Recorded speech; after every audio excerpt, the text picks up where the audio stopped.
Welcome to your mom's house.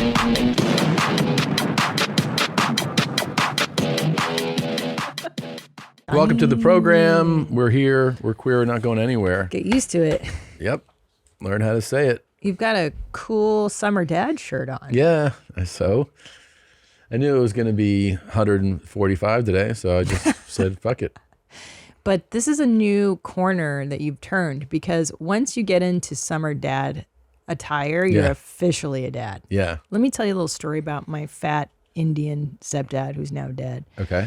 There was a time like he did dress cool, and then he turns 50 something, and then he would go to Tommy Bahamas. I did not go to Tommy Bahamas. His favorite. Sorry. Yeah. And look, that's a little Tommy Bahama. Nah. The flowers and stuff.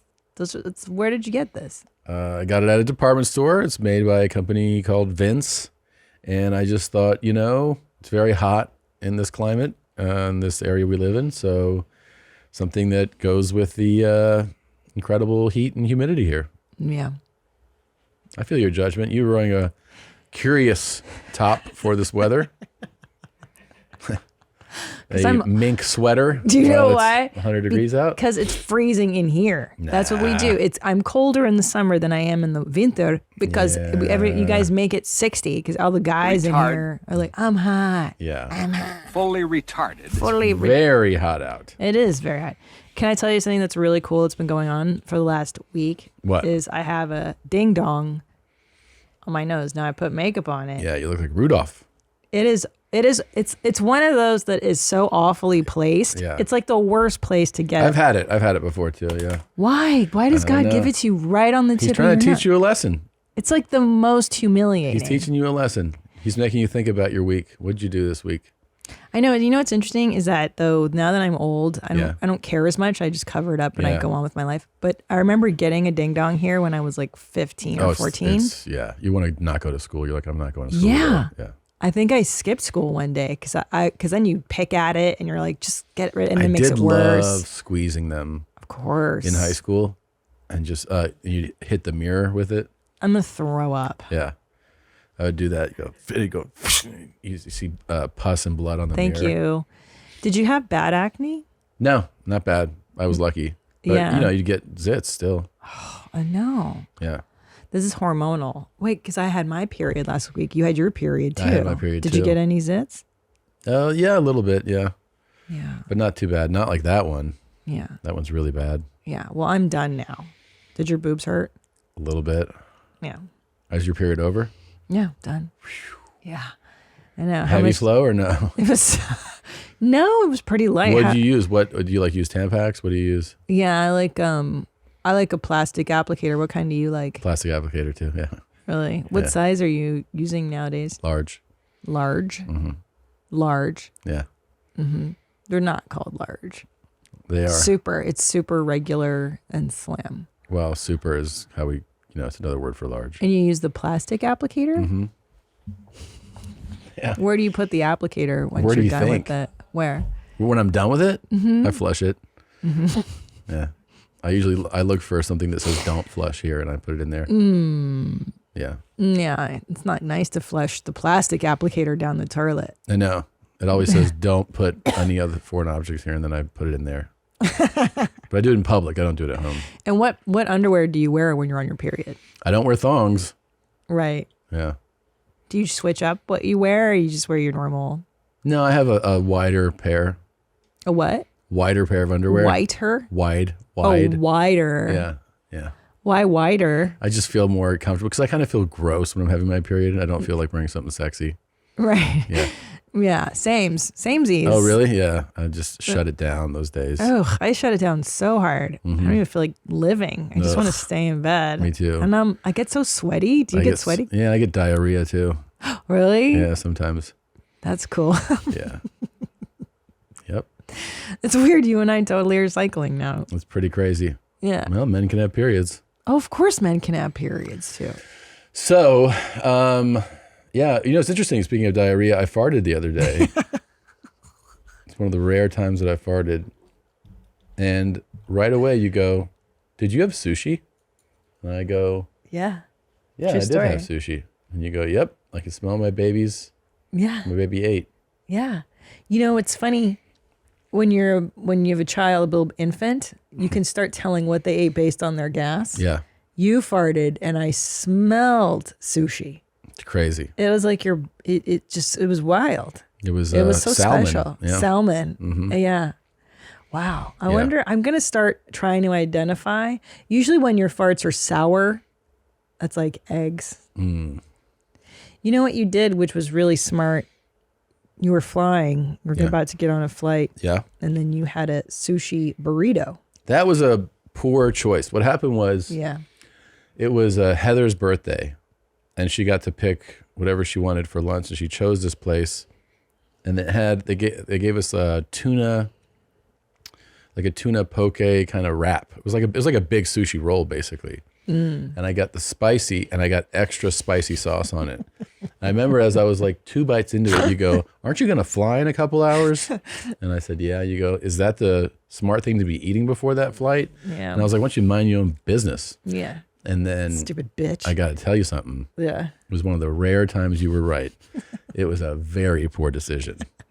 And I had very big problems on the flight and post-flight. It destroyed me. Yeah. Did you diarrhea on the plane? Mm-hmm.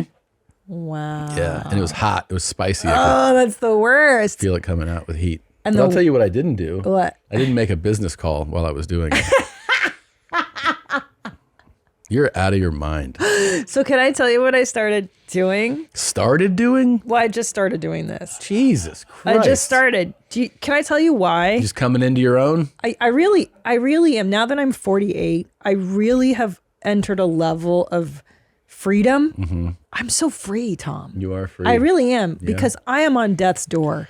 I don't have many years left. I know. And you know what? What? I see why older people are just cooler, because you're like, they don't give a shit. So I started doing business calls, and I was on the toilet the other day. Well, we all do business calls on the toilet. Everybody does business calls on the toilet. I didn't know that. Yeah, but the difference is no one even has to learn this. It's just a built-in normal function of etiquette where when you're on a call and you're on the toilet, you speak and then you hit mute while you're doing your business. Okay. And you told me, you're like, "Oh, I don't hit mute." I don't hit mute. So people listen to you pee and fart and flush. Well, here's the difference. Lunatic. Hold on. I feel as though if I were to speak and then mute, speak and mute, that is more sus, as the kids say. No. It's more suspicious. It's not. Than me they have the regular background noise, and then I pee. I don't fart every time I pee. That's you. I'm a woman. I don't fart every time I pee either. I think a lot of men do. No. We don't all fart every time we pee. No. When you're at the urinals, you're always telling me that men fart at the urinals. Sometimes, but it's not every time. It's not every time. It's not close to every time. But the difference is if you're on the toilet, you just mute when you're not talking. And if you're going to make a noise like with pee, you mute it. So you let them hear you pee. I let them hear me pee. And here's the interesting thing. Who are you doing this with? Brendan, our merch guy. He just heard you piss?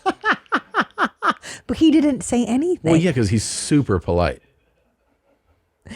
But here's the thing, man. Here's the deal.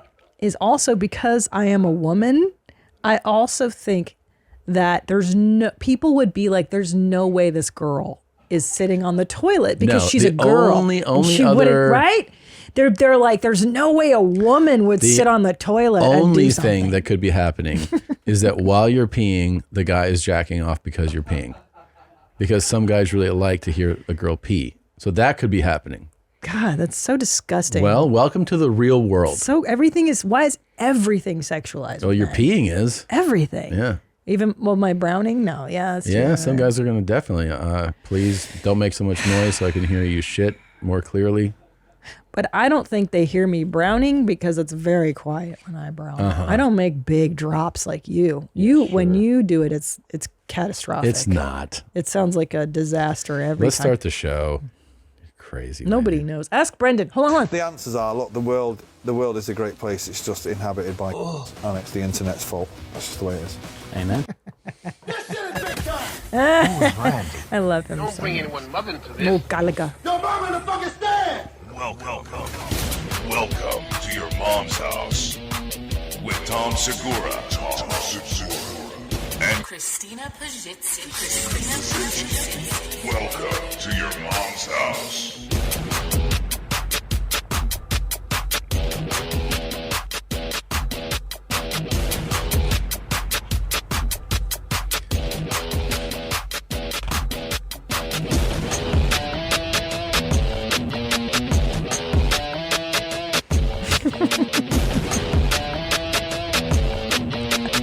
Meow, meow, meow.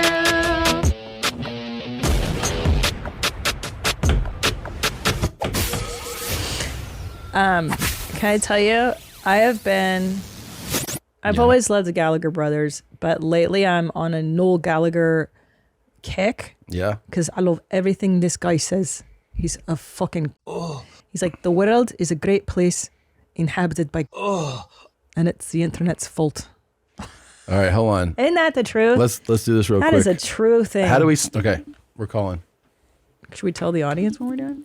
Yeah, we're calling Brendan. We're calling Brendan right now, the person that Christina was speaking to. What's up, guys? Wednesday, August 7th, I will be appearing at the Asheville Comedy Festival in Asheville, North Carolina. Then the next day, Thursday, August 8th, I'm at the Berglund Center in Roanoke, Virginia. Tickets and all info is at tomsegura.com/tour. A lot of life is unpredictable, but a good life insurance plan gives your family a financial safety net to protect against some of the unknowns. Policy Genius is the country's leading online insurance marketplace. It makes choosing the right policy for your family easy and quick. With Policy Genius, you can find life insurance policies that start at just $292 per year for $1 million of coverage. Some options are 100% online and let you avoid unnecessary medical exams. This has been drilled into my head for as long as I can remember that you have to have all types of insurance, but especially life insurance if you have a family and if you have anybody that counts on you. The nice thing about Policy Genius is that it helps you easily compare your options from America's top insurers in just a few clicks. Their award-winning agents can even walk you through the process step by step. Your work life insurance policy may not offer enough protection for your family's needs. You can get peace of mind by finding the right life insurance with Policy Genius. Head to policygenius.com/YMH or click the link in the description to get your free life insurance quotes and see how much you could save. That's policygenius.com/YMH. Z-Biotics pre-alcohol probiotic drink is the world's first genetically engineered probiotic. It was invented by PhD scientists to tackle rough mornings after drinking. Here's how it works.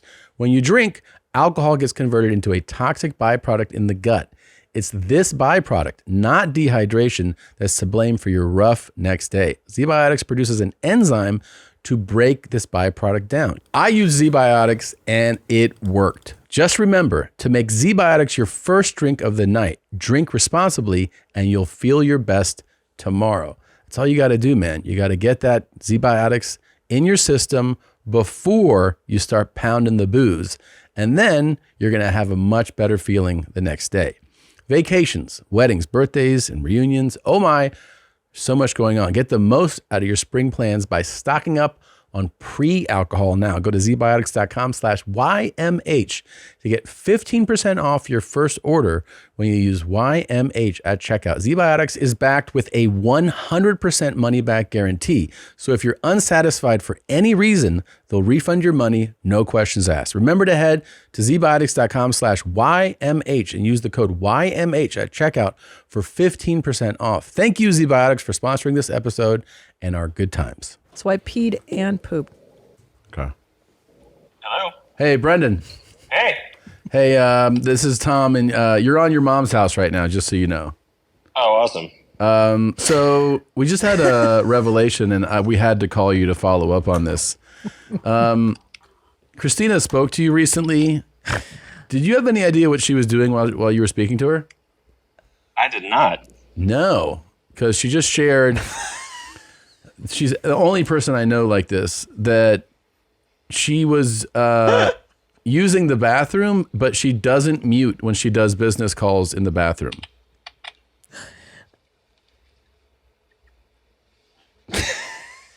That's wonderful to find out. And so I think she peed and shit, and she's like... Two separate calls. Two One separate I calls. peed on with That you. is making sense now. And I was like, why don't you just hit mute like when you're done speaking and do your business. She's like, no, I just do it. And I'm like, that's insane. But Brendan, you didn't notice. I did not notice. Wow. See? And if you I did, did not notice. and if you did, why don't you think like, oh, it's one of the kids? Yeah, I would have assumed that only a child would do that. Right. Like you wouldn't in your wildest dreams imagine that a nice woman like me would do that. Never. Expect it from Tom, but not from you. And Thank Brendan, you. have you ever done a call on the toilet? I am on the toilet right now. You are? Okay. And do you do the mute and then release thing? Yep. Yeah. See? It's like a courtesy flush. Exactly. But he's a man. Have some respect. I don't make as loud a sounds as he does. He obviously didn't hear them, and he didn't suspect it because I'm a woman. No harm, no foul. So you're just going to keep rolling that dice? Of course I Why? am. Of course I am. Who cares? Everybody I talk to knows me and loves me. They know I love them. Right, Brendan? We're practically family. Who do 100%. Who do I talk to? Agent Jeans? Brendan? Okay. There's like 5 people I talk to regularly. Maybe. All right. They all Kind know. of honored. Yeah. Actually honored. You know what I'm going to do as a courtesy to you is I'm going to take it for a spin. I'm going to go ahead and do my next call the same way. No mutes. You're going to lose friendships, though. You're going to lose business relationships. No. Could you do a notes call with Netflix on Brendan, the toilet? I will call you back. I need to call you to talk about some stuff. And Yeah. Just disable video if you're going to be on the shitter. okay, I won't use video, but I'll go completely unmuted. Okay. Sounds good. Okay. Looking forward to it. He was unmuting Thank you. himself to talk. Thank you, Brendan. Did you hear that? Okay. My pleasure. All right. Thank Bye. you, All right, Brendan. Yeah. Yeah, you're insane. But I don't talk to as many people. Here's what I literally talk to: Asian Jeans, Brendan, some friends. You're so crazy. That's it. Whatever. Do you hear me shitting? I do it to you all the time. Yeah. But I know when you're doing it. I know when you're doing it. When you call me from the road, you're always on the toilet because you're always delayed. I'll ask you a question and there's a time delay and I'm like, oh, he's shitting. How does the time delay affect Because it? I'll be like, hey, babe, so what are we doing the thing? And you go, I'm like, babe, and you're like, well, we're gonna go to the because thing. I'm muting and I'm muting. Yeah. Yeah, see, I do it to you. I'm nice. I do it to you. But that makes it more suspicious. I would rather just hear the plops Really? and keep it in real time. God. All right, you know what? Yeah. You're going to get your wish. You're going to get your wish.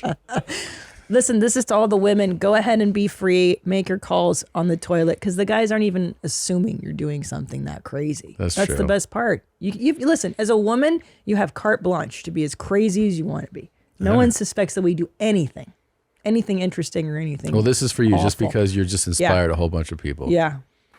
As I touch the top of her breast with my fingertips, and then go down them to the nipples slowly, Okay, I'm done. slightly and gently, and then I tickle them gonna until they puke. become erect. Ew.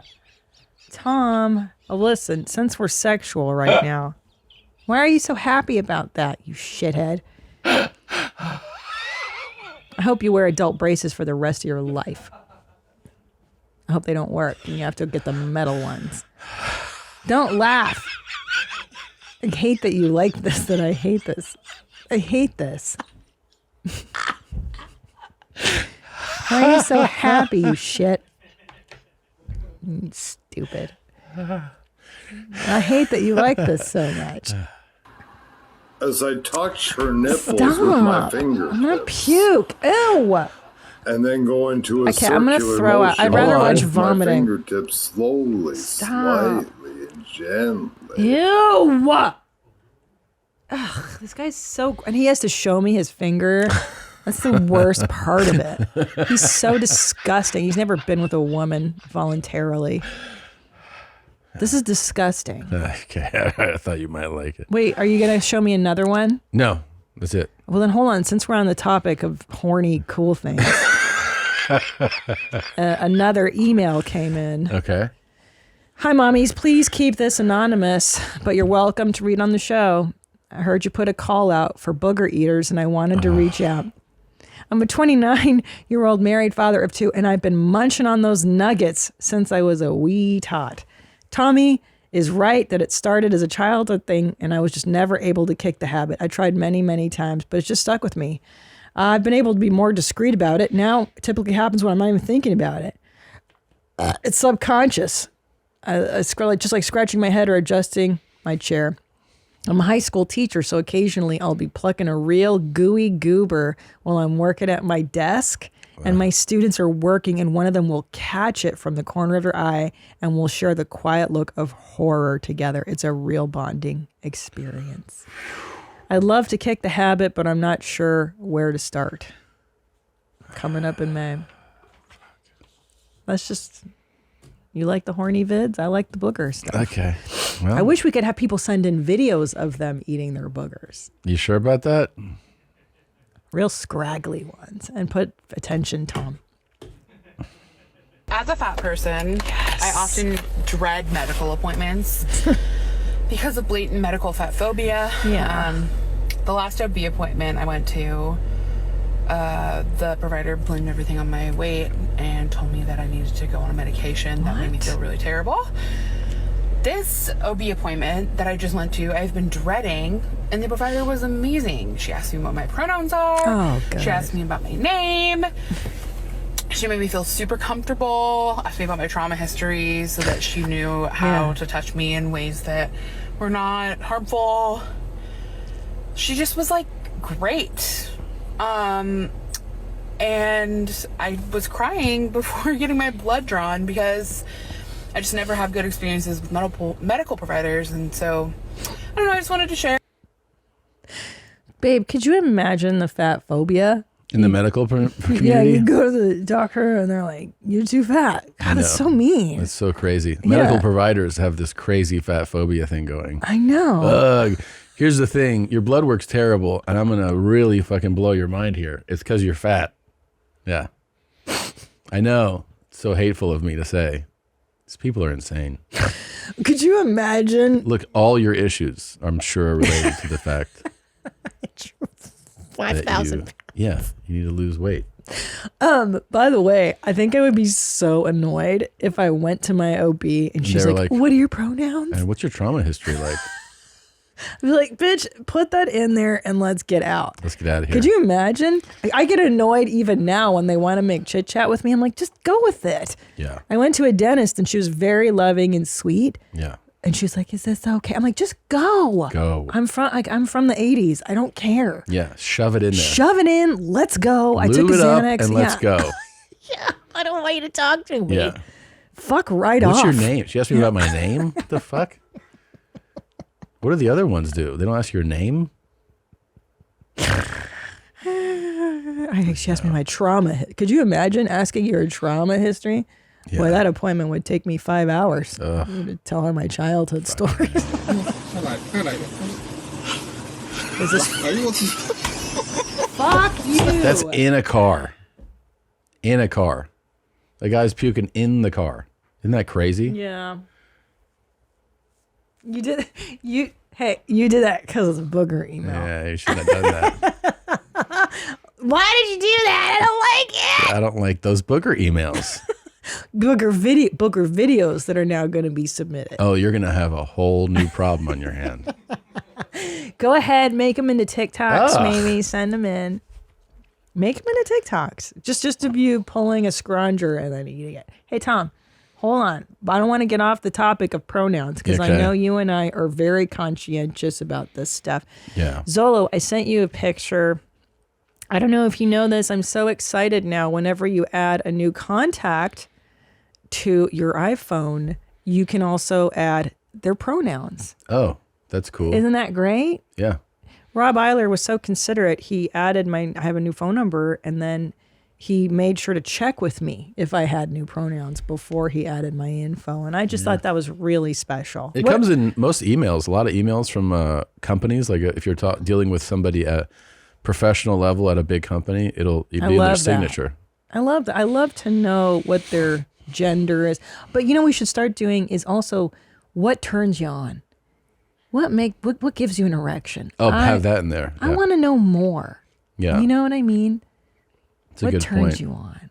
What are your sexual pee in a cup for me. proclivities? Yeah. That'd be really cool. Tell me more of your personal details. Yeah, I'd like that. That'd be really nice. If it was like, my name is Jim. Here's my phone number. Here's my email. Him. Armpit hair turns me on. Wait, so go back to that. Can you? Are there like many? Because you know how on Instagram they only give you certain options. Like are they like ready-made options, or can you write yours in? Do you know what I'm saying? Let me look. Because on Instagram, they have the ready-made ones like ers. Mine are, in case you want to know, on Instagram, mine are like ers, pers, cause, like the most obscure ones. Yeah. But you like that, huh? It really makes you happy. It's so fun. Well, this is a kind of a... What are your pronouns? Yes, you can add anything you want. Oh, that's awesome. It's really thoughtful. That's kind of on par with what Apple would do, too. It's a very progressive tech company from California. It is, Tom. It is. I see away luggage a lot when I travel, and as much as I love its looks, I prefer soft-side suitcases and always wished Away made one. Well, guess what? Now they do. This suitcase seriously looks better than any old-school soft-side suitcase I've seen and is designed to be lighter than others on the market. Softside comes in 4 of their best-selling sizes and tried and true colors. There's something for everyone in this lineup. 2 carry-on sizes, 2 check sizes, 4 colors: black, blue, pink, and gray. Made from a high-strength nylon, the bag is tear-resistant as well as weather-resistant. The bag is soft but not sensitive, super durable, flexible, and expandable. I gotta tell you, as somebody who travels all the time, you want these soft side ones. They're easier to get things into. They're easier to put in the overhead. They're easier to lug around. You gotta get one. You gotta check out the new soft side luggage from Away. Head over to awaytravel.com/YMH. That's awaytravel.com/YMH to see the new soft side luggage from Away. awaytravel.com/YMH. 1 in 5 Americans have learned a new language on their bucket list. If that's you, make 2024 the year you finally check it off the list with Babbel. Be a better you this year with Babbel, the science-backed language learning app that actually works. Don't pay hundreds of dollars for private tutors or waste hours on apps that don't really help you speak the language. Babbel's quick 10-minute lessons are handcrafted by over 200 language experts to help you start speaking a new language in as little as 3 weeks. Babbel's tips and tools are approachable, accessible, rooted in real-life situations, and delivered with conversation-based teaching. I got to tell you, the thing that I love about Babbel is the fact that you have to spell things out. When you're doing the spelling, I think you really retain how a word is obviously written, how you're supposed to say it. It goes into a part of your brain that you otherwise will not retain unless you actually write these words out. Here's a special limited time deal for our listeners. Right now, get up to 60% off your Babbel subscription, but only for our listeners at babbel.com/YMH. Get up to 60% off at babbel.com/YMH. That's spelled BABBEL.com/YMH. Rules and restrictions may apply. Here's another thing. Very cool. I think this is really about etiquette. And here's some mermaid etiquette you might not know about. You're so lucky to have a silicone tail. Hey, listen, I know that it might not be your intention, but that comment's a bit dismissive. Oh. I worked really hard to save up money for this tail and train for it. It wasn't just luck. Oh, I didn't think of it that way. I was giddy when I saw pictures of your tail. You know what? I'll delete my comment on your Instagram post in a couple of minutes. No hard feelings. Not every conversation in the mermaid community needs to end in a fight. Please respect people's boundaries and feelings. That's a really good point. Because some people are commenting on Instagram to mermaids who have, acquired a tail like this. A silicone tail. And you don't mean to say something like, oh, how lucky. Because, it is a bit dismissive to how hard the person may have worked to acquire that tail. So just think about that when you're leaving comments for mermaids.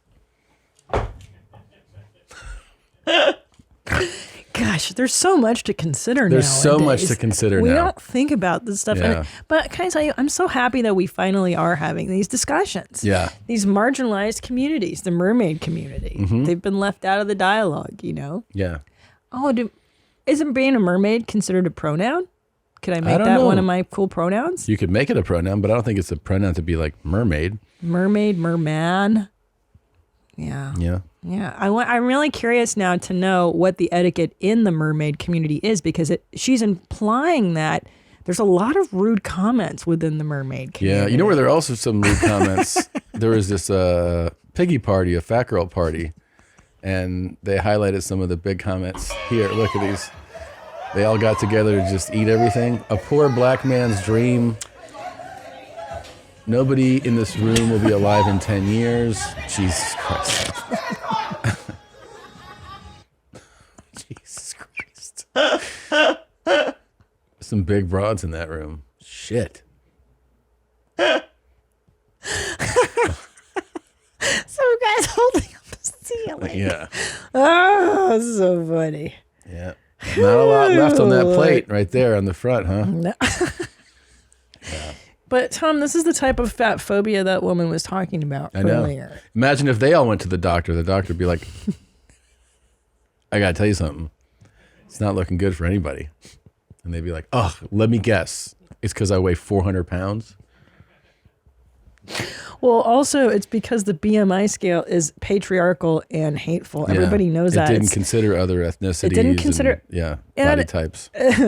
That's right. It's based on a white, heterogeneous, homogeneous view of the female body. Mm-hmm. Everybody knows that, Tom. Yeah. It's normal to have a 50 BMI. Everybody knows that. 50, that is true. Well, hold on. Well, let's see what they are eating. I'm seeing some enchiladas, some other starchy carbs. Yeah. That's no good, man. Yeah. I saw this clip where these big old chicks, phobia. Big broads, were sitting on a talk show, and the guy goes, well, I think you just need to eat less and move more. And they all went, oh, here we go. Like it was... like it was crazy to say. And he was like, what? And they're like, it's not what it's about. He's like, you're just fucking eating too much and you're not moving. And they were so upset by it. You know, this is a horrible thing my father used to say all the time. But which thing? All the things I heard growing up. Uh-huh. But the problem with a lot of things my crazy parents said is that they were inherently true. Much like Noel Gallagher. We're like, the world is full of and it's the internet's fault. Yeah. My father would say, whenever they would say that stuff, like, eat less, move more, and then the people would go, no, it's glandular. He's like, there were no fat people in Auschwitz. There were no fat people. Right, they were starved. In Auschwitz. Yeah. Think about that. There's no glandular disorders. Yeah. There's no, hypo whatever thalamus problems. Mm-hmm. You're not big boned. You're just eating too much. Yeah, I'm surprised Auschwitz hasn't come out with a statement about that. Yeah, against my dad. Just being like, hey, the one thing we could also tell you is that there was definitely no fat people here. For all you wondering, if it's your glands, it's the food. There's no food in your life when you're here. There's no fat people. Yeah, if you don't eat, you won't be fat. You won't be fat. Oh, here we go. Back to the food again. Speaking of, I am having to up my Ozempis because I'm eating right through it again. Again? So remember I told you I overdosed myself on 50? Yeah. Well, now I'm like having to go to 25 or 30 just to keep it, because I'm eating right through it. I mean, I'm eating like, I got fucking those powdered donuts. Yeah, why do you have those? They don't even call them donuts because they're so fucking fake. I saw those. I'm like, what the fuck? They're so good because they're just, I'm on this like wanting to eat all the shit I grew up on, like trash. But why don't you get the fresh, like good ones? I don't like the good. This is the problem. I don't like the good Your fresh ones. Your palate is fucked. Because I grew up eating garbage. I like Entenmann's, Hostess. Ugh. I like the fake ass chocolate little donuts. I like white trash food. And I'm just now making peace with that. Yeah, why don't you go to this party? That's what I like. They have plenty of that shit. I know. That's the problem, though, is they're not on the Ozempis. No, they're definitely not. You can eat one or two of the little donuts, not the whole bag. So we're up in the dose. So I gotta up my own dose. So I'm almost gonna be up to 50 naturally. Wow. So I'm not losing right now. All right. And I discovered PT Terry's. Yeah. That's a real problem. That shit's good. Yeah. That's why they don't like In-N-Out here, because I think it's their In-N-Out. It's like better, huh? I still think In-N-Out's better. I know. Nah, California way In-N-Out, but not Texas In-N-Out. It's too different here. It doesn't taste the same, right? I still think Yeah, even In-N-Out the over In-N-Out here Peter is is better than yeah, that bullshit over Whataburger. Peter. Fuck Whataburger. Whataburger sucks. sucks. It's not even a fucking burger. It's terrible. It's like paper. Yeah. It just tastes like mayonnaise to me. Yeah, that shit sucks, dude. All right, let's take a quick break. Okay. We'll be back to talking about farts and dicks after this quick break. And we're back, and you can check out the new album from our guest called Ohio Players, baby. And please welcome the Black Keys, everybody. Hey. You guys are from Ohio. I'm from Ohio. Yeah. What part? I'm from Cincinnati. Oh, okay. Yeah. Yeah, we're from the Browns area. Yeah. Of Ohio. You're from Akron? Yeah. Yeah. That's where LeBron's from, right? Yeah. We used to, when we first started the band, I lived in this house with like 4 other dudes, like a punk rock house kind of in the hood. And this was like 2001, 2002. I lived there. But yeah, we would see LeBron. I think Nike like hired his mom like to like kind of get him some money. Yeah. Because he was driving to school in this like brand new yellow Hummer. Hummer, yeah, I remember that story. Holy shit. And I would get behind him sometimes. Be like, this guy. This is a kid in high school's got a Hummer? This is wild. Yeah. Yeah. Worked out for him. He's doing all right. He's doing all right. Yeah, he's doing pretty good. Yeah.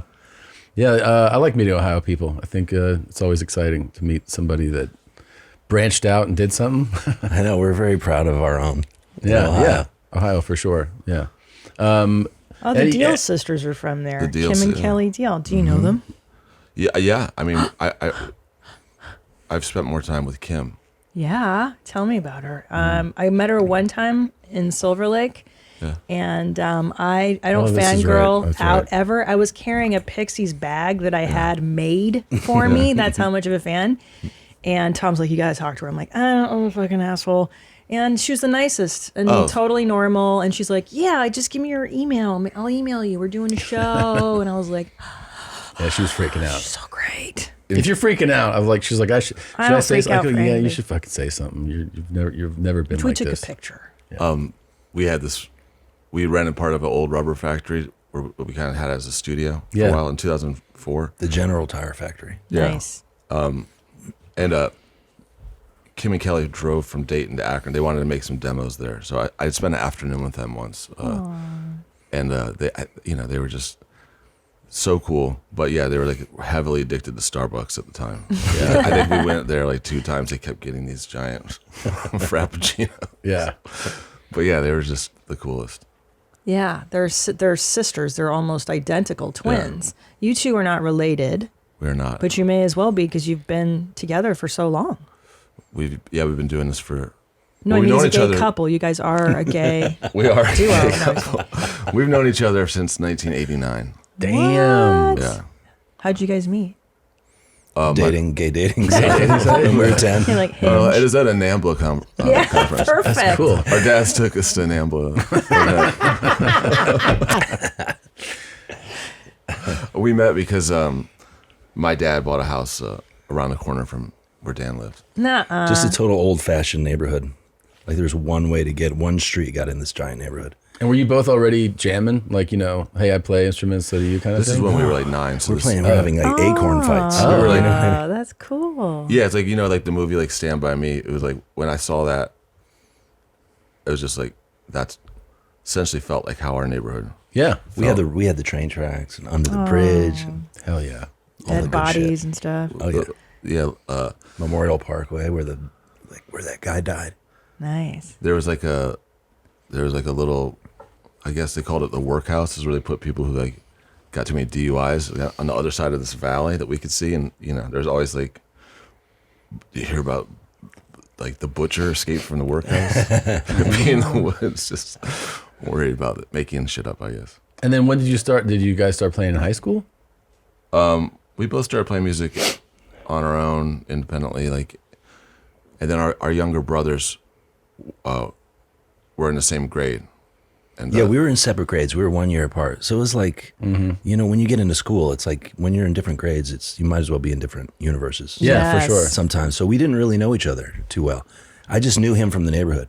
I knew Pat. I knew his brother Will and his brother Michael. We'd take the bus and he would go that way and I'd go this way, But then our brothers one day said, hey, Pat plays drums, and told Pat that I play guitar. You guys should get together.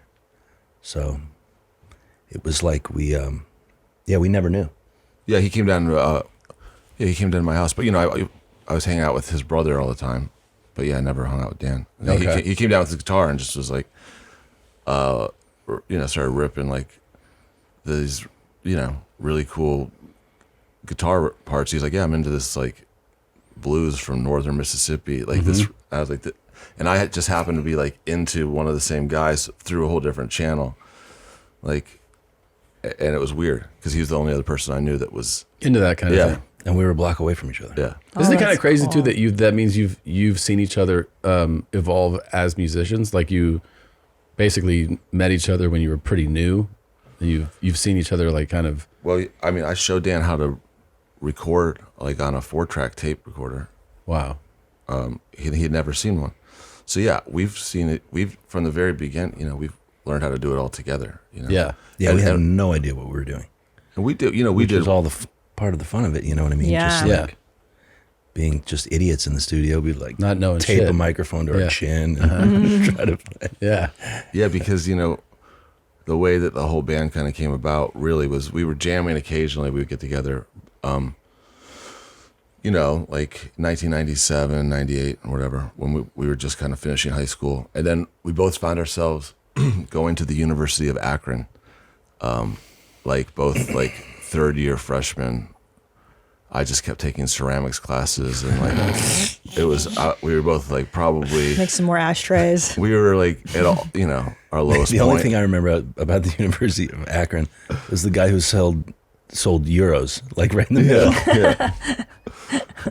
They were pretty good. Yeah. It was essentially high school part 2. That's what that is. Yeah. And it was so pitiful. Yeah, I mean, back when we were going there, you could still smoke in like the student union. Oh, so that's fun. we would just sit there and smoke. That's the best. Yeah, my school used to have a bar like on campus. Yeah, there's a bar there. Yeah, now they took it out and you can't smoke anywhere. It's Nothing's so lame. fun anymore. Nothing's fun anymore. Yeah, at the time my girlfriend went to a school called Oberlin, and yeah, I remember Oberlin. Like I would go there because they'd always have like cool concerts, and like everyone just make fun of me and call me a townie.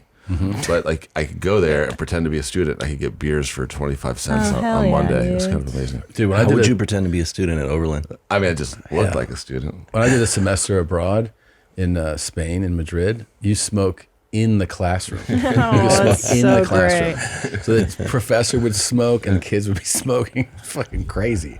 Like those were the days. Well, actually, I remember when my mom went to the University of Akron when I was a kid, and I definitely remember you could smoke in the classroom there. That's awesome. That's In the amazing. mid-'80s. But yeah, anyway, we found ourselves, kind of living in Akron at 21, and I hadn't seen Dan in like a year, and I ran into him, and he had this bar band that was playing like 4 or 5 nights a week around Northeast Ohio. And he was that's how he was supporting himself. Yeah, we would just do like 3-hour sets. I would just play anywhere. What would you play? Just covers, mostly old songs. Yeah. Old country songs, blues songs.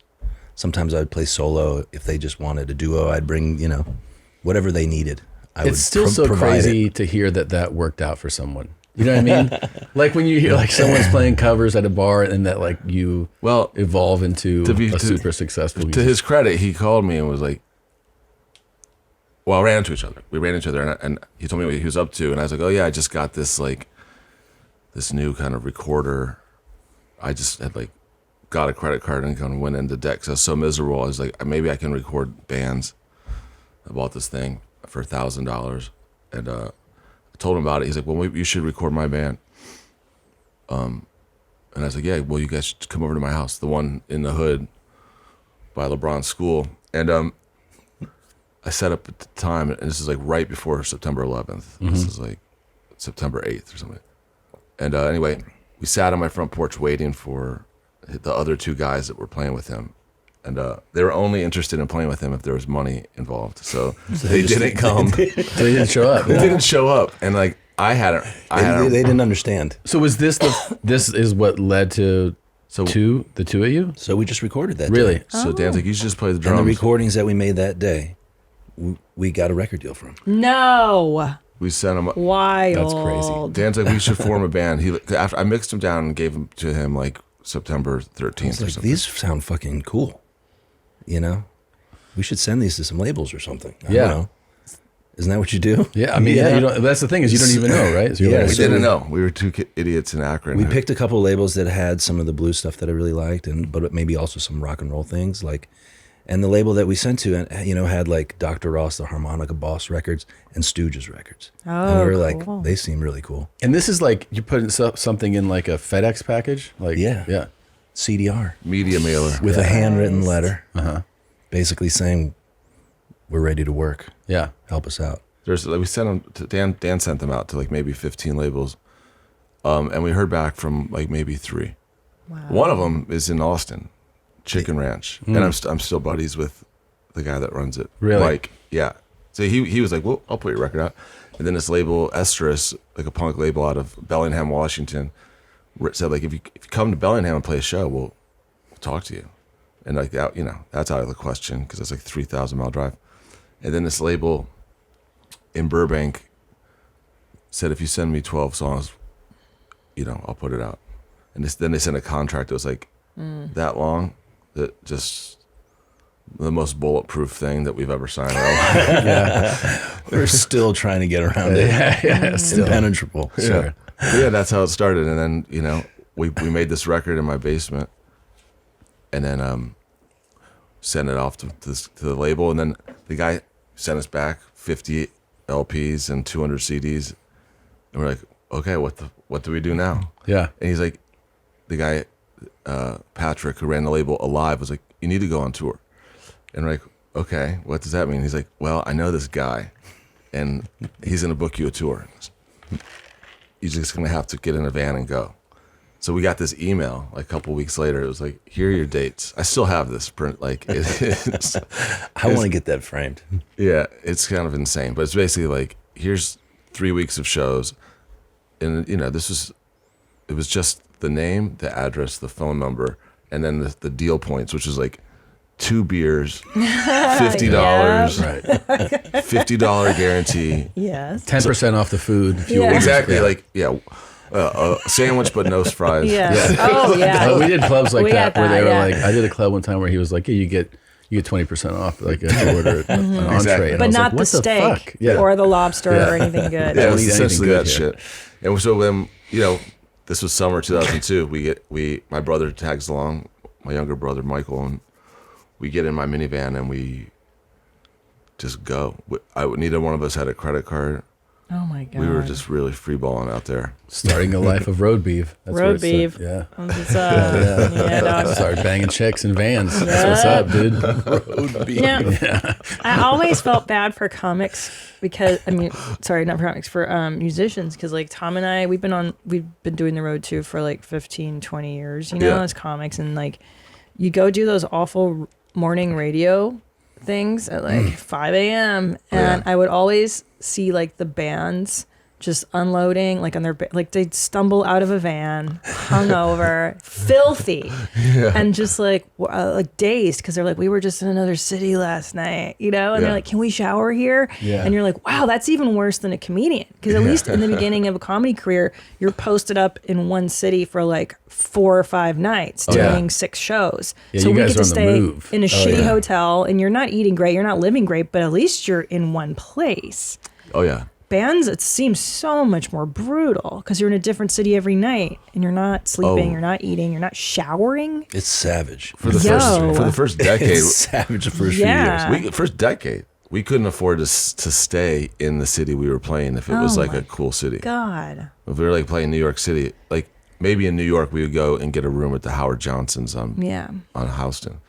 But yeah, like we'd be in LA, play the show, and we'd have somehow always be the basement room. Yeah. We get the fuck out of there.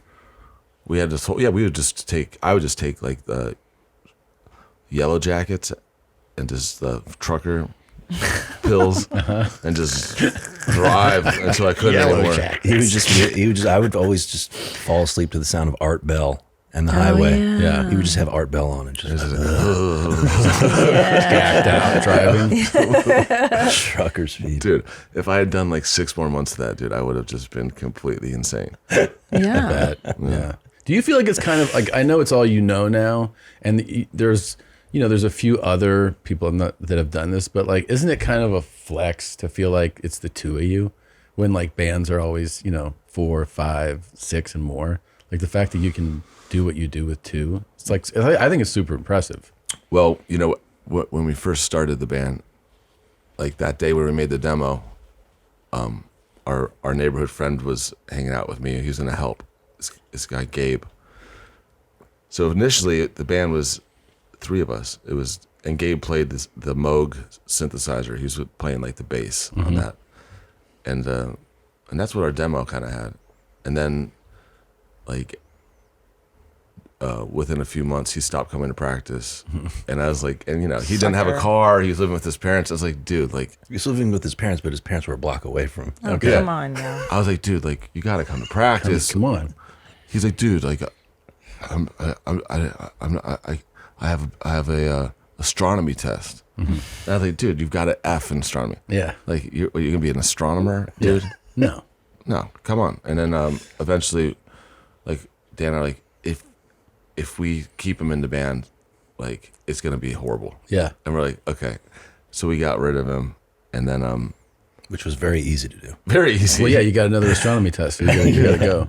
Yeah, we parted ways, and then we tried to get a third person in, and we both realized that we were so serious about doing this that, like, and we understood each other, I think, enough that if we let a third person in, it could just be a complete fucking disaster. Sure. Yeah. But we were also in Akron. There was like no music scene. To play a show, we had to drive to Cleveland. I mean, we couldn't find anybody. Gabe tells this story so much, right? Like all the time. Who does? Oh, Gabe. I'm still boys with Gabe. Talk to him like a couple times a year. Do you know how many bars this has come up in for him? Oh my God. Beer? This is a story. You come on and he's like, No, I mean, the older we get, the more grateful I am that it's just the two of us. Yeah. I can't imagine being in a big group of people trying to get stuff accomplished. When you see the 5-6 piece bands, you're like, shit, or more. Yeah. But for a long time it was very insular with us because we would go play these shows. We wouldn't have the money to like hang around the club. We weren't really able to socialize with like the other bands there. Actually that's something that's happened in the last couple of years where we've actually been like way more out there, hanging out with other musicians, bringing them around. It's been really good, like for us. Fun too, right? And also we don't have to be in a band with them. We can just like hang out with them. Yeah, that's nice. Yeah. Because it does seem like over time, you guys in a bigger group, there's fights about money and who's like the front guy, like who's popular, who's not. I guess that's what you hear. It's got to be so hard, but it's just the two of you, so that's good. Well, I feel like every band always kind of like the Gallagher brothers, which I know you're friends with, might. I feel like every band, even if it's 4 people, it always kind of reverts down to like 2 people. Yeah. Yeah. It's really about that. Yeah. So, but yeah, I mean, a couple of weeks ago, we were in town. And we went to the mothership, and being in that green room and watching all the comics hang out. I was like, this is something that never happens, right, with musicians, and that it would be way cool if it did. The group hang. Yeah. That's yeah, so it's true. it's so important. Because you guys are more isolated. And the musicians I've known are more introverted, definitely. Whereas we just sit around and abuse each other in a room. It's so much more Well, we fun. sit around and just make fun of the other band that's next door. Oh, of course. We're comedians too. We're united in the people we hate. Yeah. That's how you're friends with a comic. It's like, who sucks? Yeah, that guy fucking United sucks. in hate. Yeah, that's really what for it sure, is. yeah. There's so much shit talking. So much shit talking. Elite level shit talking. Yeah. I don't know. We haven't heard it too much when we go we hang around comedians. No, I'm always surprised, honestly, that they're not doing that. Yeah, I feel like maybe the new generation doesn't do it as much or something. I don't know. No, they do. They do. Yeah. They hate everybody hates. They all hate. Everyone's haters, dude. Yeah. Hate so hard. It's so funny. We were talking about that that comedians, well, stand-ups anyway, are just mean. Like, Yeah. we have the ability. The difference between like an actor, a pure actor, right, and a comedian is that the comedian has a mean streak. Yeah. That the actor's more genuine, like sincere. Yeah, Right? And stand-ups are mean. and we were talking to a comedian friend of ours who's also an actor. He was saying he's on this movie set, and he's like, we were like, how's this person there? He's like, well, he's really nice, but it's like, I was like, look at this fucking guy. And then he said the guy was like, what? It's like, you can't like joke around with a lot of them because they're all just such in like that headspace of like, why would you say that? He's like, oh, Yeah. never mind. Like he couldn't joke around. But there are bands you guys hate and you guys talk shit, right? For sure. For sure. We definitely used to talk a lot of shit back in the day. But we couldn't do an interview without Pat talking shit about somebody. Yeah, getting us in trouble. That's so cool. I'd always get us That's in so trouble. much fun. So much fun. Let's do it right now. Yeah, who do we hate right now? Who sucks? Fucking Now, you know what? Now it's Lady like Gaga. She sucks, right? Yeah, She's the worst, dude. I had a couple. I used to use Twitter a lot. I'm scared of it. Oh, you would use Twitter to talk shit? I had one really good tweet once. Here we go. Oh yeah. It was Let just. it rip. It just was a. Moves like Jagger. Period. Sounds like shit.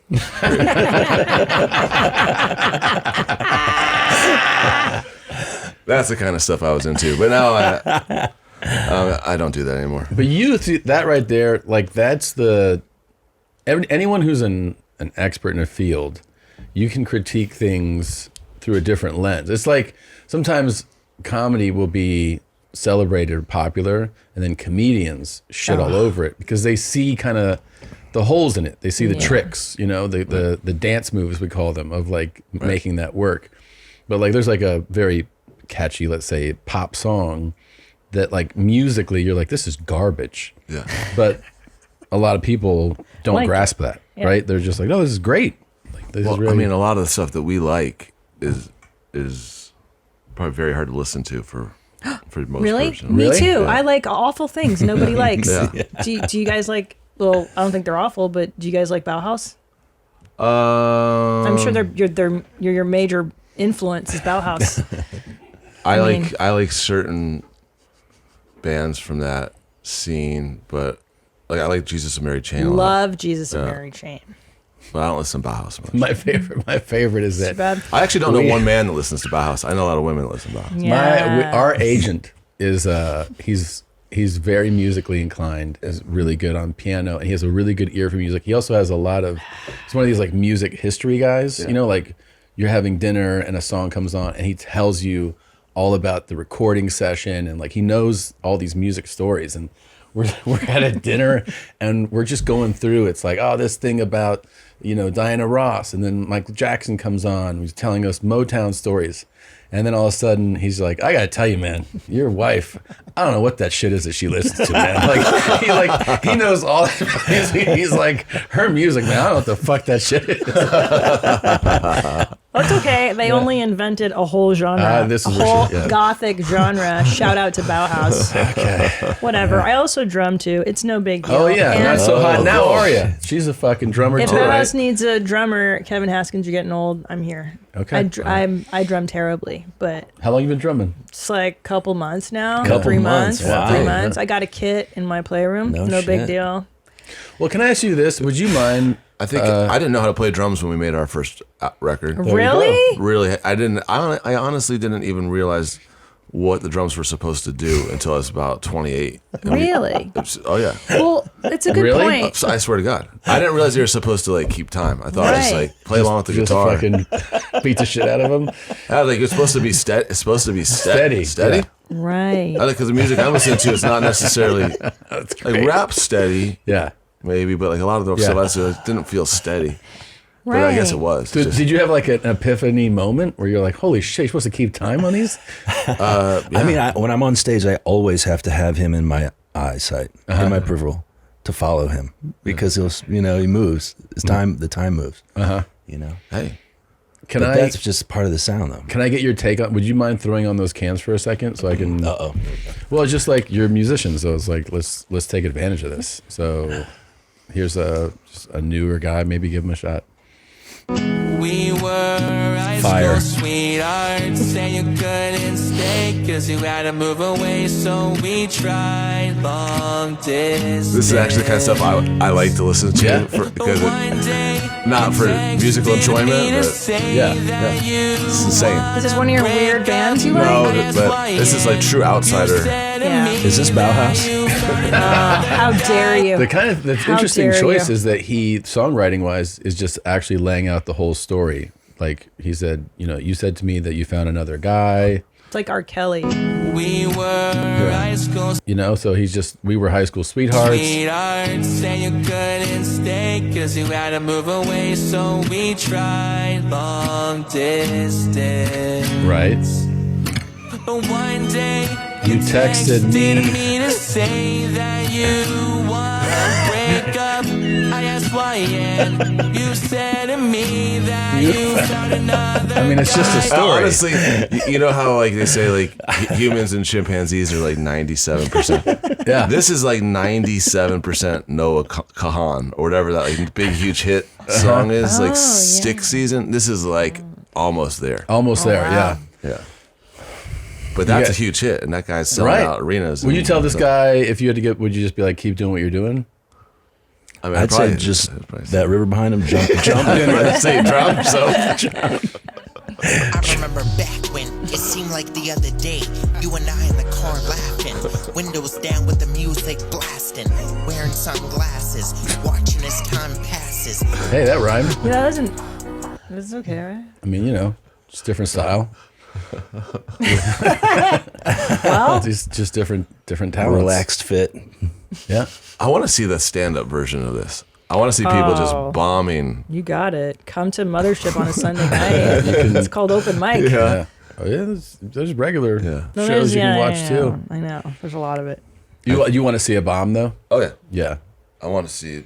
I've never seen the comedy version of that. It's a more a stand-up bomb is more horrific than a music bomb, for sure, even live, because even the fact that you could play an instrument, some other sound being there, can kind of mask how poorly it's going. In stand-up, when you're just like, and so then it's you can physically feel it. Sweat, you physically the whole room. You can feel it. The anxiety, it's kind of suffocating. Yeah, the sweat, the flop sweat just starts. We watched. I watched somebody flop last night, and it was just. Oh really? Great. Yeah. Doing what? Stand up or? Yes, I went to the Kill Tony show last night. And, one of the new. And then it was a hat pull and. It was brutal, and Tony just eviscerated the guy. Yeah, of course. Which made it fun. Imagine that for like 20, 30 minutes, though. Because that's a real bomb when you're up there, and there is no ding, ding, ding, your minute is over. 20, 30 minutes. And you're getting paid, and you're the opener, and you eat shit, but then the headliner kills after you, and then you hear everybody talking about how awful you were on the way out and shit. It's brutal. It's brutal. Dude. I had a bomb so bad one time that like... I ate shit, and it was a sold out room. So it was like 300 people in there, and I was just pouring sweat. And I had hair, so it was like kind of stuck to like here. And I got off a few minutes early, and then I walked. I mean, I was, like a deer in headlights. And I walk around the corner, and the manager, she goes, "What the fuck?" And I go, "What?" She goes, "I thought you were supposed to be funny. What was that?" And I was like, I couldn't even say anything. I was like, I don't know. And the worst was that there was a second show, because we do like 2 shows a night in clubs, and I bombed as hard on the second show. She was like, "You're the worst." So when you say you bombed, was it because did you think you were being funny and the crowd just didn't get it? I mean, specifically this incident I remember so well is that I was too new to open with I was opening with like what I thought was a very, witty, edgy joke, and it just wasn't well written enough, and it was too harsh. So it was like opening with like the hardest hitting thing, and the audience was like, "Huh?" And then even though I would go back into material that I knew worked, it wouldn't work because they were just so thrown. The momentum was off. It was just so off that Yeah, and I remember the next day, the only difference that I made, because I had to go back to that club the next day to do it again. Oh my God. Was my friend was like, just don't open on that. He's like, just don't open on that. And everything was great. Fine. Yeah. It was totally fine. Yeah, it was a real lesson in like, yeah, maybe not. Maybe you're not ready for that yet. Yeah. I remember doing what's called tribble runs, where you drive 6 hours a day in the Pacific Northwest and then you perform in bars at night. I did a biker bar. And at the time I was like trying to be real smart because I studied philosophy, and it was like first 5 minutes of philosophy jokes for the bikers. It was so like I bombed so hard, Tommy. It was like 20. I did a 25-minute set in like 10 minutes. And I was in the alleyway, just crying. Yeah. You're like, fuck, dude. I bombed at the hospital one time. Really? What? I went with a buddy. He had his upright bass, and I had acoustic guitar, and a friend had a fiddle, and we went and played for the people in the cancer ward. You bombed? And we were going room to room, And there was we went into this guy was all just hooked up to all these wires, He looked like the back of a stereo. It's just like wires everywhere. And we played him a song, and we're like, let's play this guy another one. Sir, you want us to play another one? He said, I'm good. I mean, to be fair, if I was sick as fuck, and someone walked in with their acoustic guitar and I couldn't do anything, it's almost like what's it called? A sleep paralysis. It's just a little gentle lullaby for him. Yeah. No, thanks. I'd rather this end good now. Yeah. I'm so picky about music too that I hate like 99% of, easily 99% of anything. Like if you took everything on Spotify, I would hate 99% of it. Like imagine someone not knowing that and then walking in and just like, I've selected a song for you. And I know you're sick as fuck. And there's no It'd chance. be fun to watch you watch that. That's what I want to see now. You filled with rage as a disease tears through your body. You're just like, leave the room. Well, there was this thing. He couldn't reach the button to get the nurse. Committing suicide. I'd be like, I think he's really relaxed right now. I did this thing for Vice News right when they launched, where I was like their music critic for a month. Mm-hmm. And it was literally brand new, like Vice News. They didn't really know what this whole thing was going to be. Yeah, so it ended up with me just on headphones, just shit talking. Everything. I liked a couple things, but is there anything you particularly enjoy right now that's come out in the last what's the weird music you like? I told you mine. You tell me yours now. Well, but I'm saying something newer. New? Yeah. My stepdaughter is really into 100 Gex. And I dig some of that. No, you know what? We've been doing these record hangs where we take, kind of like playing old 45s, like throwing a dance party essentially, but only playing 45s. And that's kind of led us the last year into like a deep listening, like searching for these 45s, trying to find songs that we'd never heard before. Mm-hmm. I guess the goal is to find something that should have been a hit that's not a hit. Right. And so that people hear and go crazy, but no one knows.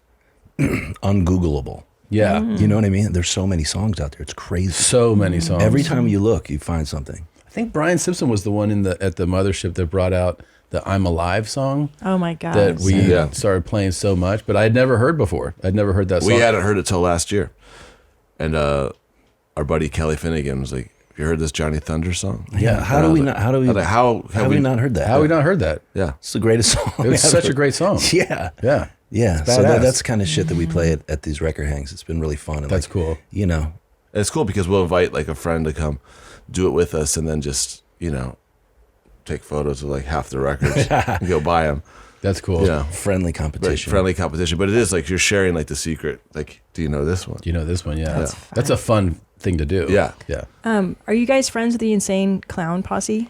Never met them. Oh, well, they were in here, and we love to ask musicians this question. There's only two of you in the band. Have you guys ever gone airtight?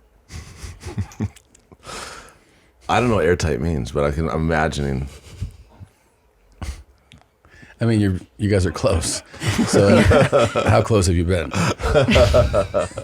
I mean, pretty close.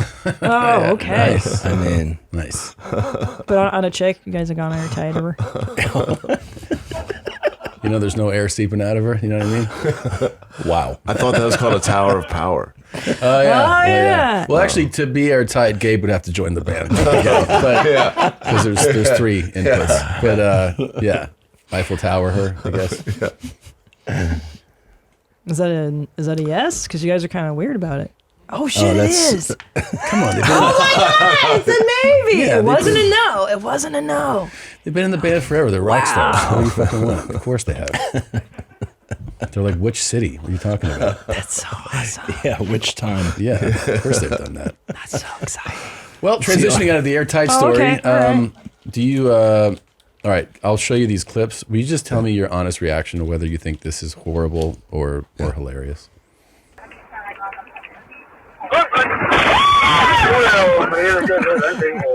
Really hard to watch. Yeah. Guess what? She's okay. She's okay. She's okay. Okay. Yeah. So That's yeah, that's horrible. I find that horrible. Okay. Oh yeah.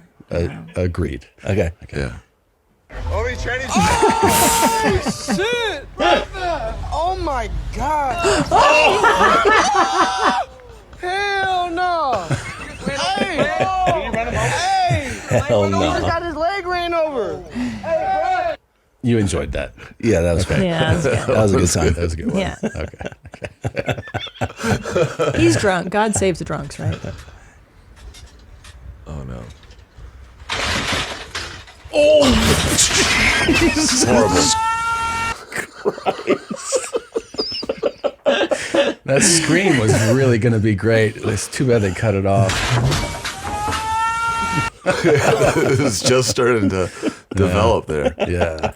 This is like. That sucks. Dan and I were just talking last night about like what sick fuck, if you could meet the sick fucker that was making the Faces of Death compilation. Yeah. In the 80s. Who's responsible for that? I want that documentary. And I want to thank them because we loved that shit in high school. And how did all the 14 and 15-year-olds get a hold of those? Right? VHS? So nuts. Dude, the goth kids loved Where that did you shit. find that pre-internet? All those videos. Dude. I know. That's got to be a story. And getting that tape around to That was people, like, so awesome. crazy. Like for something that was on a tape for so many eyeballs to Yeah, have how did seen they it. do It's that? not like sending a video around today. Because they didn't sell it, They'd right? have to understand distribution. Right. They'd have to be a sick. Maybe we could be talking about the singer from Bauhaus. Maybe the one. It's Peter Murphy. Yeah. He did Faces Peter of Murphy Death. might have done Faces of Death. Yeah. But yeah, where are they finding the fucking video? Right? And back in the day, you had to like I know. edit it, sit down. We're working on that documentary. That's awesome. That's rad. I've never found a snuff film. What do you have? Is that a J? Do you want to light it? Yeah, can I? Of Yeah, course. This is your mom's house. We're not nerds. Do you or have something to put it squares. in? No. Yeah. Help yourself. I'm such a fucking nerd. Not at all. I Good, now we made a can record finally with I made a record with party. Hank Jr. And he lit a cigar up in my studio, and I said, "Wow, no one's ever smoked a cigar in my studio." You know? Yeah. He said, "Icons don't ask." Yeah. Agreed. That's pretty rad. Dave Chappelle doesn't Chappelle ask to doesn't, smoke yeah. He cigarettes had on in the club Gucci either. Gucci Yeah. shades. Of too. course. Chappelle's like Doesn't give a so fuck. well known for this. Yeah. They'll be like, you can't smoke in here, and he's just like, huh? He just keeps- and I was at something with him, and I was like, hey, can I get one of those? I lit it up, and the guy behind the bar was like, hey, you can't smoke in here. And I was like, oh, okay. And then I just turned to Dave, and I was like, I'm gonna put this out when you put it out. And he's like, I'll put it out when I'm done. And I go, okay, that's when I'll do it. So it was great. Wow. Yeah, so fun. Yeah. They gave you strength, huh? Yeah, it totally did. I was like, you're doing it, so I'm doing it. Well, you can in a lot of places you can smoke on stage Oh, that's nice. because it's like a Yeah, I prop. remember that. That's right. That's If you like had been by yourself, they would have arrested you. 100%. They were like, get the fuck out of here. I was like, he's doing it. He would have been tased. Yeah. How's Noel Gallagher? You guys work? He's awesome. Yeah. I Funny love as- his funny He's as so fuck. funny. Both those guys are He's funny. not only Yeah. funny, he's cool as shit. Like we just went to London, and I sent him a text. It was like, you know, we're gonna be playing in London. If you have any interest in doing a song with us, we were doing 3 nights at the same place. He's like, sure, I'll come out. We're like, well, which night? He's like, all 3. I don't. He said, "I don't have shit to do." I'm like, we're also doing this TV show like the day before. If you're really interested, he's like, yeah. That's awesome. So he's basically spent a week working for free with us. That's amazing. That's Insane. cool. Yeah. Well, here's this him from today. This was Yeah. The answers are, look, the world is a great place. It's just inhabited by and it's the internet's fault. That's just the way it is. Right? True words never spoken. Yeah. I want Those that guys on my speak truth. epitaph. We got to hang out with Liam last summer. We played a show together in Milan, and afterwards we were all staying in the same hotel, and it was one of those rare instances where we got to bro down with the other band. And he was, and also there was the third Gallagher brother there. I don't know if you know about. No. There's a third. Do you guys know about Paul? Paul, the older brother. No. Paul was there. Paul was hanging, and we hung for like 4 hours. And to this day, like I get DMs from Paul like all the time, like, "Hey, I see you're in Dublin. You need to go if you want good Guinness, go here." Yeah. That's so cool. Yeah, they're the best. Do you ever, and be honest, because we're all friends now, do you ever make business calls on the toilet? I never have. Ever. But I've sent texts. Yeah, text, of course. You ever done calls? Yeah. Yeah. Now, when you're on the toilet and you're on a call, do you hit mute when you're not speaking and doing business? Of course. Wow. It's normal. I don't You're do normal. that. This fucking lunatic. But I mean, I hit mute if I'm doing anything. Right. If I use the sink, yeah, exactly. If I You just do mute anything. so that no one can hear what you're doing. Yeah, especially if I'm fucking around. I don't like when people are fucking around. Well, with shit. he doesn't hit mute enough because he uses those earbuds. Yeah. Earbuds. And sometimes his kids will come running into the kitchen. I'm like, dude, I can't hear you. I can't hear yeah. you. No, she It pisses. and actually shits. sounds insane. It's just like, Yeah. I'm like, Jesus. She's It's too pissing, busy. flushing. That pee must be getting loud because it compresses. It's like, But here's the deal, man. So we called our merch guy, who I've been doing that to secretly. I've pooed and peed on the phone with him during our like hour-long talks. He had no idea. And furthermore, he was like, "Yeah, but I would never think that because you're a lady." Yeah. So I feel like I get away What with is it about this guy that you were trying to lord over him like that? Do you think I'm trying to like? What is this? I'm not trying. It's not him. It's just I don't talk to many people on the phone. He happens to be like one of the 3 or 4 people to talk to. I never fucking who talks on the phone. You know what I'm saying? Like it's text, it's voice notes. Everybody mutes. Everybody mutes. I guess That's the not standard. me. I like him to know what's up. Dan's a big phone talker. You are. Yeah, he's old school. Yeah. Pick up the phone. Pick up the phone. I only talked about 3 people on the phone. My dad, Right. Dan, and Santa Claus, and Miss Cleo. Yeah. Sure. That makes sense. Drummers, from what I hear, are a little weird sort now. Like slightly autistic, maybe a little. So I don't know. Are you type A? What's your thing? I think there's a lot of really funny drummers, like Josh Freese. Do you know Josh? Why does that sound familiar? I don't know. He him, plays with so- everybody. He's in Foo Fighters now, but he also plays with like. Is he a blonde dude? Yeah, Yeah. he's hilarious. Yeah, I've seen that guy. He's an insane drummer, but he's also very funny. There's a lot of funny drummers. Yeah. I think. Well, there you go. I mean, funny you're a musicians. drummer. There's a lot of funny musicians, definitely, in general.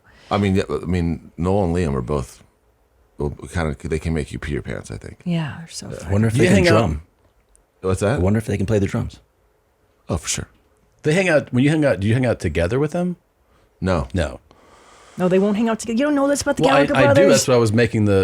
I didn't know if this Never. was That's the. a good question. They're done. That'd be crazy if they hung out together all the time. So it's like I didn't know if this incident was hanging out together. No, separate. Does the older brother Paul? Does he hang out with both of his brothers? I think he hangs out with Liam, Yeah. but we love all Gallagher brothers equally. Yeah. True story. Wow. Okay. Do you know anybody that still eats their boogers? My son. Yeah. Damn. Yeah. Actually, my 2-year-old really is into that. Eating them. She's into also me eating, like putting them in my mouth. No. That's crazy. Or transplant. Yeah, transplanting. Gnarly. Booger transplant. That's the only like human being on earth that you allow that with. Too. Yeah. Oh, It's yeah. like your kid. For sure. I know, like the other day, my boy was chewing some gum. He's like, I hate this. And he put it in my hand, and I just Yeah. hate it. Yeah. Like that. Most people. Yeah, I don't care about their dookie. I don't care about their. They pee on the toilet seats constantly. I just sit down on the seat. Sometimes I forget to wipe or don't look. I don't care. Don't care. Yeah, it's not like stinky old man pee. No, it's different. It's not like basically his. water. Whatever. I don't stink. Yeah, it is like water. Ew. I don't stink. Everything about you stinky now. Your pee smells like coffee all the time. Whatever. Can your wives identify what you've eaten by your fart smells? I wonder. Well, speaking of this, I was talking to someone about squirting the other day. And Yeah. I mean, there's one. Couldn't you just prove what it is by just eating a bunch of asparagus? Right. Wow. I hadn't really heard that floated out there. I still hear the back and forth. Prove it. People adamant that it's pee. People adamant that it isn't pee. Well, just eat asparagus. Dude, this is such a good point. Wait 30 minutes and we'll find out. Homie, even fucking better, beets. Bro, because when you eat beets, that's a little red. It gets, right? Yeah. And then, unless the color... I think asparagus is better.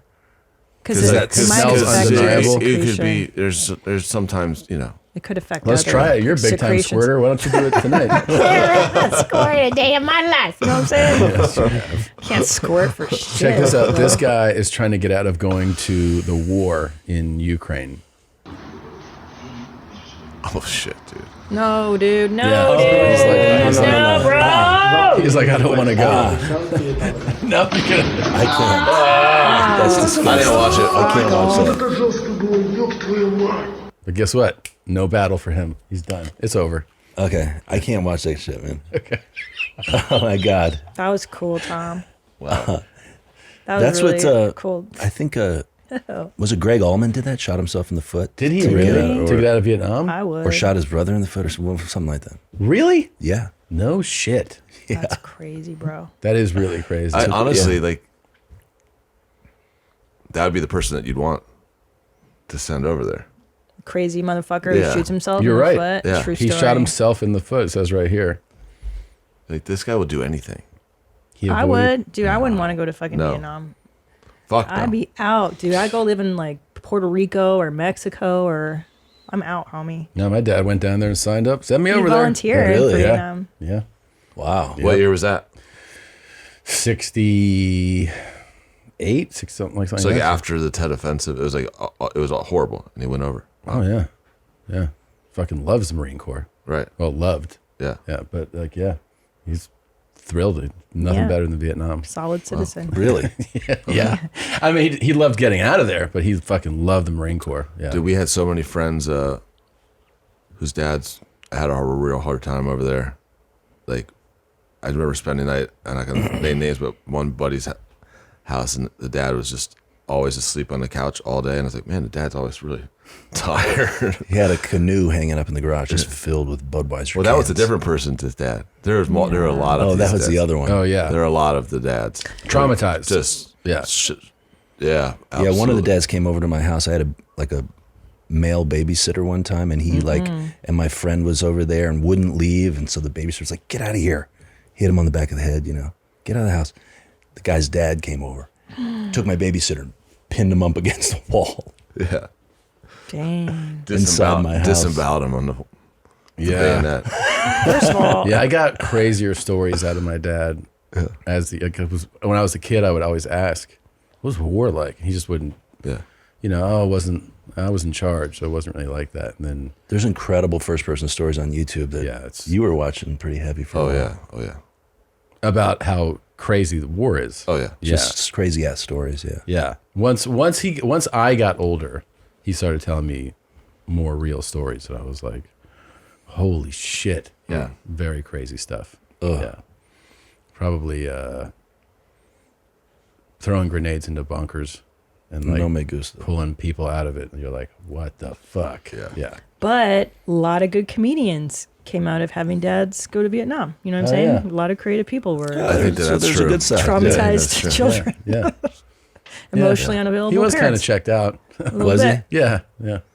Emotionally checked out. Yeah. Oh, I bet. Yeah. Oh yeah. Missing in action. Of course. Kind of like, "Hey, Dad." Yeah. What do you think? He's like, "What's that?" That's probably the thing I heard the most. Yeah. What's that? What was his what were some of his hobbies? Hobbies? Yeah. He was Olympic weightlifting, which he loved. And then he got into, I mean, he was golf, you know, go on runs. He's a news junkie. He was always reading news, watching news. He was like an intelligent, articulate guy. Chess. He loved chess. He loved chess. But he sounded like he had a good dad. No, he was a good dad. He was a great dad. He was a great dad. And he did that thing where I think, because a lot of Vietnam vets, you bring up Vietnam and they kind of like, I don't want to talk about it. And his thing was like, what do you want to know? And he would just tell you in detail everything. Right. But I think that's how the trauma, he was still traumatized. It just manifested differently through him. For him, it was by talking about it, that I think, and by almost giving off the idea that he wasn't deeply traumatized. Mm-hmm. And then over time, you're like, oh, you're deeply traumatized by this. Oh, yeah. It's shaped you differently. It affects people differently, you know? Oh, for sure. Like his brother, my uncle, he flew 600 missions in Vietnam. Holy he fuck. bombed 600 times. And but he's not an open book about, he doesn't enjoy conversations. You know, it's just different. So how many years was he over there? My uncle? Yeah. I don't know. I mean, he was a career Air Force guy. So, all right, so he's just there. He was there a long time, flew a lot. My dad was in action over there for like 6-9 months, but he was in the Marine Corps for longer. Right. Yeah. Man. Did he get injured over there? No, he didn't get injured. He was a lieutenant, so he had a platoon of like 70 men. But yeah, I think what really actually fucked him up the most was losing men. Yeah, yeah. You know what I mean? Like that's the thing that stuck with him. Seeing people right next to you die. Oh man. Way. Yeah. Yeah, my dad, he's retired now, but he worked for the Akron Beacon Journal as a writer. And the last couple of years before he retired, he was the one that would cover any soldier that was killed from Northeast Ohio. So he'd just like go into a funeral, like, you know, mm-hmm. you know, I guess every couple of weeks. It's just, it's got to. I think it really was hard for him. Yeah. Yeah. Yeah. Yeah. That's. I mean, to be around that just has to be so sad. Oh man. Yeah. I had a bunch of friends that, like literally 5-6 friends that joined the National Guard when we were like 18, 1998, so that they could get the GI Bill. Mm-hmm. And all of them had to go to Iraq. No. Fuck. Yeah. Fuck. Yeah. That sucks, dude. It was like, I think it was like a 6-year thing, reserves, and it was like they were all just about to be done, and they all was like, psh. I can't think. I mean, none of us probably go like, oh, that'd be a war that I'd like to be a part of. Like, there's no war where you're like, I'd like to be involved in that. It just all sounds horrible. Yeah, I mean, no. Yeah. Especially in our lifetime, I'm saying, you know, like for some reason, like, you know, you look back on how World War II played out. It's just a different. Yeah, that's true. You're like, what It's are a we different fighting thing, for right you know? now? Like, what are we doing? But World War II, it's weird because like everybody's grandfather was in World War II. Yeah. Yeah. But that really felt like good and evil kind of, right? Yeah. Both sides. Yeah. Well, that real knucklehead. My grandfather was also, he was an officer. He was a PhD in organic chemistry. But his role in World War II was in the Army he was at Fort Bragg. Mm-hmm. And he was put in charge of, you know, trying to build a Japanese pillbox. What? So they could figure out how to like blow it up. So he was given like this part of land to build this like structure and a bunch of dynamite, and it was just solid bedrock. He said he spent, or granite or something. He said he spent like, you know, 3 months, and they'd only gotten down like 4 feet. They're supposed to go down like 40 feet. So he kept asking for a different part of Earth to fuck with, and he said he spent the whole war just blasting a hole that never. It was really insane. It sounds kind of fun, blowing shit up though, right? Well, I just feel like that type of maybe that, you know, I don't know, insane task. Yeah, like, yeah, maybe there's a lot of that in the military. Yeah. Definitely. Well, for people that want to see you guys, are we going to be hitting the road? We were supposed to be this fall, and that we had a whole tour that was actually doing really well, but our manager told us to cancel it because they had a better idea. Managers often do. And then there was no other idea. Oh, that's cool. So we don't have we don't have a tour, and we don't have a manager. Oh, because we parted great. ways with them yesterday. Congratulations. So this is a hot scoop. While we were here. Yeah. Oh yeah. Okay. Good. You heard it here first. Oh yeah. We are we're free balling. Like he's looking for management. There you go. But congrats on the new album. Thank you. Ohio Thank you Players. so much. People can stream and purchase and get it anywhere you can, anywhere music is available. Yeah, Napster. But we will for sure be putting dates up. We'll be on tour. We're going to do some stuff this fall. We're going to try to, we just did this tour of Europe where we did we're doing like 5,000 seat rooms, multiple nights. And it's like the first time we were playing indoors that wasn't like an arena. And it was just infinitely more fun. That's awesome. Yeah. So I think we're going to try to do some of that this fall and more of that 2025 and do some festivals. And and we've been throwing these record hangs. We'll be doing those throughout the fall. Well, I hope you come through Austin. We'd love to come to the show. back. Oh yeah, we will for sure. Thank you. Awesome. Thank you guys for coming in. so Thanks for much. having us. Absolutely. You guys are awesome. Thanks, guys. Bye, Thanks. dudes.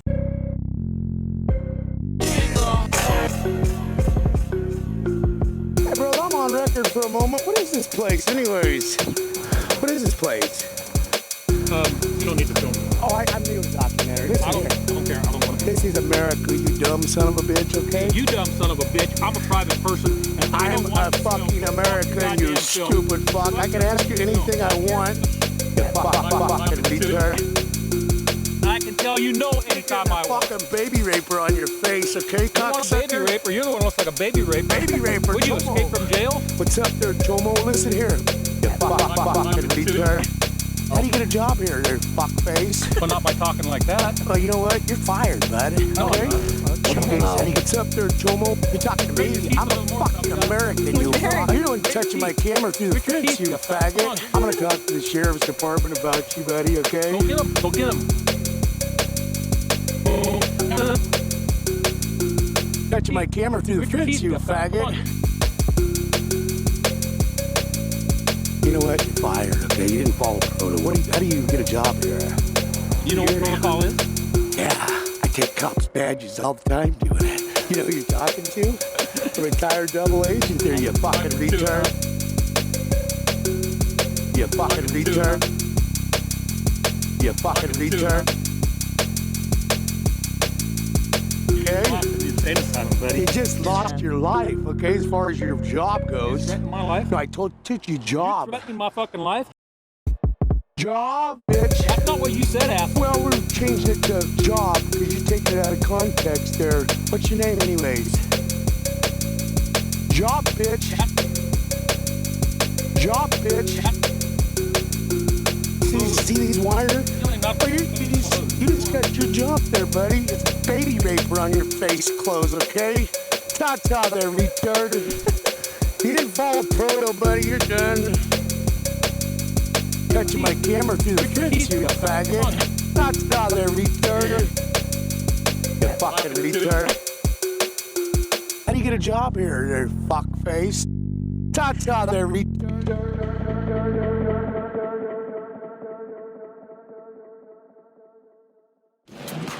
Hey, you just watched an episode of Your Mom's House. I hope you enjoyed it. And if not, watch another one. Maybe you'll like that one. They're everywhere. Look, I don't know. You place them in like cubes or squares or whatever this is. Just click another one. And maybe you'll find one you like. Or someone will get hurt and everybody likes that. Don't forget to subscribe.